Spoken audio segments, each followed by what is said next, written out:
बिया मामा जी से छुआइल रे माई रिंकी के चुमे जानी दिए रे माई बसमती धनवा के चौरा रे माई मंजू कीर्ति के चुमे जानी दिए रे माई आकृति बिया चंदन से छुआइल रे माई कीर्ति के चुमे जानी दी आकृति बिया चंदन से छुआइल रे माई ज्योतिया छुआइल बिया अंकित भैया सर माई रिंकी छुआइल बिया रंजित भैया सर माई बासमती धनवा के चौरा रे माई खोजतिया के चुमे जानी रे माई खोजतिया दिया बग मामा छुआइल रे छुए के छुआइल बारी नहल नखिए माई अमीना माँ के चुमे जानी दी रे माई फूलमतिया के चुमे जानी दिए रे आ फूलमतिया बिया फूफा से छुआ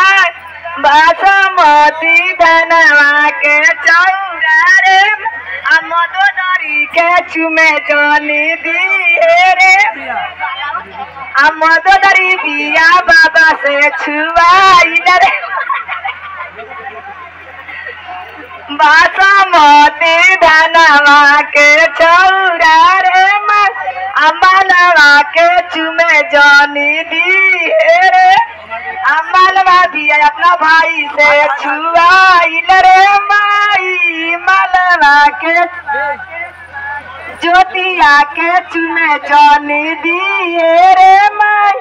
आज ज्योतिया भी रंजित बाबू से छुआइल रे छुआ के छुआइल बिया नहल नइखे रे माई ज्योतिया के चुमे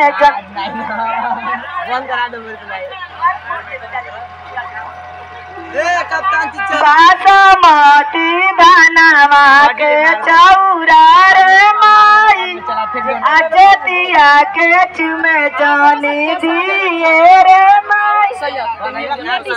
बासमती धनवा के चौरा रे सुनैनवा के चुमे जानी दिए रे सुनैनवा बिया हमरा बाबूजी से छुआ के छुआइल बारी नहल नखिए माई छुआ के छुआइल बारी नहल नखिए माई ओ भाई मिनवा के आल डोलेला ओकर गाल डोलेला ओकर जो बंदा के झूली ले मुना मामाना खजंतिया के आल डोलेला ओकर गाल डोलेला ओकर जो बंदा के झूली ले कौन मामाना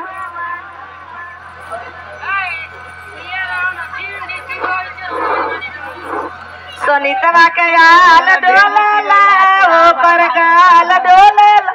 ओकर जो बंद के झूले ले मुना भैया ना ओकर जो बंद के झूले ले मुना दू गाना पर डांस मार के जाई लो की करू ना आल डोलेला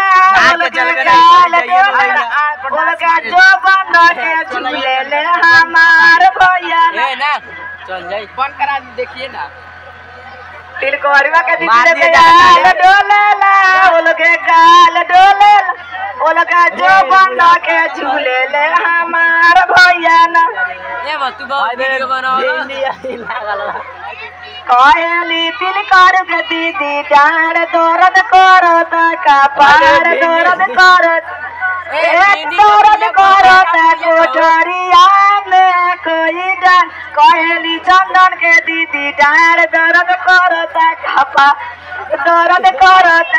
पेट दर्द तो ना नहीं गेले कहले सोनी दवा छिरी डाँड दर्द करता कपार दर्द कर पेट कोयल रिंकिया के चुमे जानी दिए रे माई ज्योतिया के चुमे जानी दी।